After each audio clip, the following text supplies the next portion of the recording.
আমাদের দেশ কৃষি প্রধান দেশ। এদেশের বেশিরভাগ মানুষই কৃষির উপরে নির্ভরশীল। সো আমার পিছনে দেখতে পাচ্ছেন পেঁপে। বর্তমান এখন 1 কেজি পেঁপের দাম 7 টাকা 8 টাকা। সো একটা দিনমজুর আপনার পেঁপে ছিঁড়তে পারে 15-20 পলি, আর 1 পলি পেঁপেতে আপনার প্রায় 20-22 কেজি পেঁপে হয়।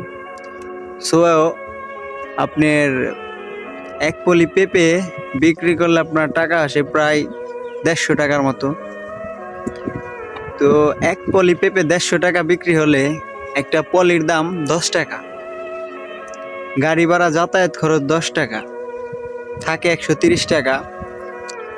তো একটা দিনমজুর যদি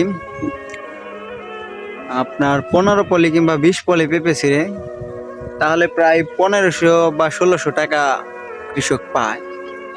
তার একটা দিনমজুরের রোজ আছে হলো গিয়া 1000 টাকা। তো ওই কৃষকটা আপনার মোটামুটি 500-600 কিংবা 1000 টাকা পায়।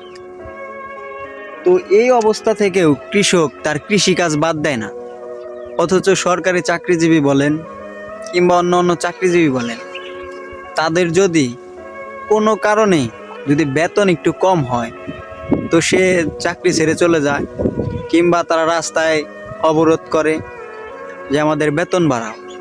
অথচ এই কৃষক আপনার শেষ পর্যায়ে এসেও যখন তার লস হয়, প্রত্যেকটা সময় সিজনে একবার না একবার লস হয়, তবুও কিন্তু কৃষক এই কৃষিকাজ বাদ দেয় না।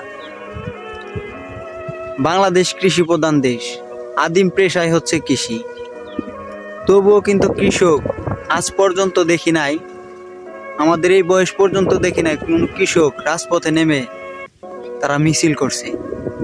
অথচ বড় বড় সরকারি চাকরিজীবী যারা আছে, কৃষি অফিসার, এরা কৃষককে ভর্তুকির নামে তাদের পেট সাধন করে।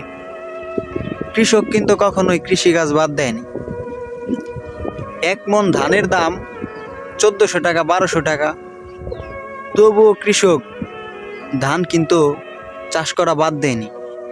1 মণ ধান আপনার কৃষি জমি থেকে খরচ হয় প্রায় 1000 টাকা 1200 টাকায় হয়ে যায়। প্রায় তাদের খরচ 1 মণ ধান চাষ করতে প্রায় তাদের 1000-1200 টাকা খরচ হয়, তবুও কিন্তু কৃষক ধান চাষ করা বাদ দেয়নি। এই জন্যই বাংলাদেশকে কৃষি প্রধান দেশ বলা হয়। আর এদেশের অর্থনীতির বেশিরভাগই আপনার কৃষির উপরে নির্ভরশীল, কারণ এদেশের কৃষকরা কখনো হাল ছেড়ে দেয়নি। তারা এই অর্থনীতির চাকাকে